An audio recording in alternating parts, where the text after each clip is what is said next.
à l'entrée du salon Talents et Saveurs. Donc on a fait ce qu'on appelle le village du réemploi et de la réparation.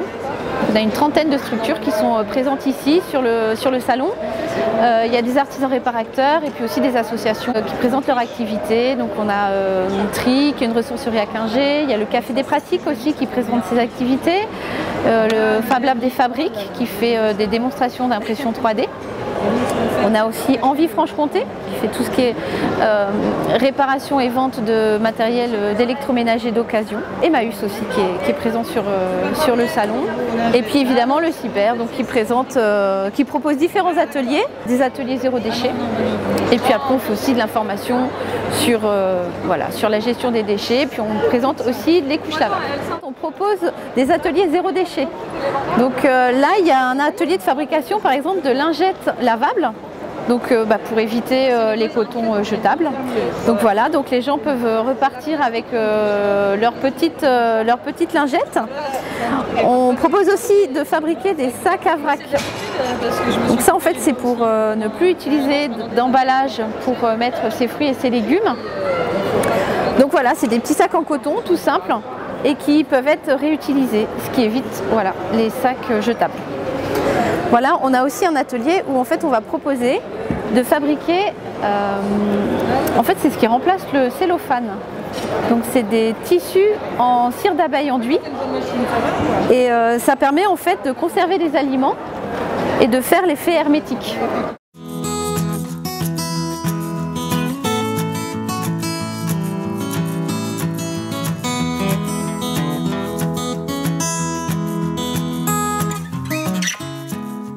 L'association TRI est basée à Quingé après avoir été installée à Liel et est une association qui est notamment mise en place pour le développement et l'insertion. La possibilité pour quiconque de rapporter des produits, des vaisselles, des jouets, etc. pour ensuite les remettre dans le circuit au travers d'un magasin fourni par la collecte de ce qu'on peut récupérer, notamment dans toutes les déchetteries du cyber auxquelles on participe.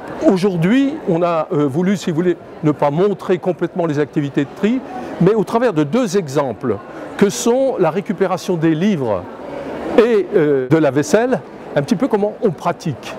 Alors moi je suis situé au 3 Place Flore à Besançon et je suis là aujourd'hui parce que j'ai été invité par la Chambre des métiers à présenter en fait des fauteuils que je restaure et aujourd'hui je cherche à donner envie aux gens de relooker leurs fauteuils en gardant des mobiliers anciens et leur redonner une seconde vie, voire une troisième vie, voire plus si c'est de génération en génération. C'est de donner un style beaucoup plus contemporain sur du vieux mobilier. On jette trop facilement et aujourd'hui il faut donner goût à ces gens. Après, je ne cache pas que c'est un budget, mais on repart sur du long terme, que acheter du mobilier des fois pas trop cher, ils vont nous durer 2-3 ans, il faudra les changer, alors que là on part sur une longue durée. À la maison on a tous ces objets dont on ne se sert plus. Soit parce qu'il s'est cassé, soit parce qu'on n'en a plus l'utilité. Et en fait ces objets, nous ce qu'on veut c'est pas que ça se retrouve dans les poubelles. Aujourd'hui, voilà, on a tendance à jeter un petit peu trop facilement nos objets. Donc voilà, là il y a plein d'artisans et plein de structures qui nous montrent comment faire autrement.